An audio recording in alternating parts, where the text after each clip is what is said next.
અમદાવાદ એક એવું શહેર જે ઝડપથી ગ્લોબલ બની રહ્યું છે, પણ હવે એક એવી સિદ્ધિ મળી છે જે આખા ગુજરાતનું નામ ઊંચું કરી રહી છે. અમદાવાદ એરપોર્ટ હવે દક્ષિણ એશિયાના ટોપ 10 એરપોર્ટ્સમાં સામેલ થઈ ગયું છે. નમસ્કાર મિત્રો, હું દેવ ખત્રી.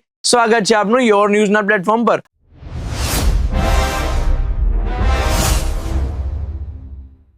અને આજે આપણે વાત કરવા જઈ રહ્યા છીએ એક એવી સિદ્ધિ વિશે જે અમદાવાદને ગ્લોબલ મેપ પર વધુ મજબૂત બનાવી રહી છે. અમદાવાદનું સરદાર વલ્લભભાઈ પટેલ ઇન્ટરનેશનલ એરપોર્ટ હવે દક્ષિણ એશિયાના શ્રેષ્ઠ એરપોર્ટની યાદીમાં 9મું સ્થાન મેળવી ચૂક્યું છે. આ સિદ્ધિ મળી છે Skytrax world airports award 2026માં, જે વિશ્વના સૌથી પ્રતિષ્ઠિત એરપોર્ટ એવોર્ડ્સમાં ગણાય છે. અને સૌથી રસપ્રદ વાત શું છે ખબર છે?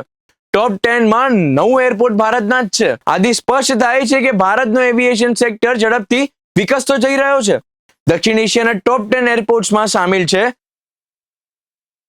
દિલ્હી, બેંગલુરુ, હૈદરાબાદ, ગોવા, મુંબઈ, ચેન્નઈ,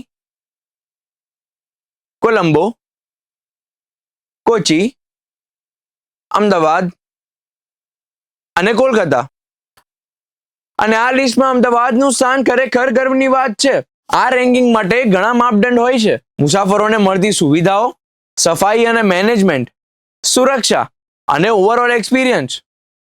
છેલ્લા 6 મહિનામાં અમદાવાદ એરપોર્ટ પર ઘણા સુધારાઓ કરવામાં આવ્યા છે. બેટર ઇન્ફ્રાસ્ટ્રક્ચર, ફાસ્ટર ચેક-ઇન્સ અને ઇમ્પ્રુવ્ડ પેસેન્જર સર્વિસીસ. આ સિદ્ધિનો અર્થ શું છે? અમદાવાદ હવે વધુ ઇન્ટરનેશનલ અટેન્શન મેળવશે, વધુ ફ્લાઇટ્સ અને કનેક્ટિવિટી વધશે, ફોરેન ટુરિસ્ટ માટે શહેર વધુ એટ્રેક્ટિવ બનશે. અને સૌથી મહત્વની વાત, આ માત્ર એરપોર્ટની જીત નથી, આ સમગ્ર ગુજરાતના વિકાસની જીત છે. તો મિત્રો, તમને શું લાગે છે, આગામી વર્ષોમાં અમદાવાદ ટોપ 5માં આવી શકે? તમારા વિચાર કોમેન્ટમાં જરૂરથી જણાવજો. ધન્યવાદ.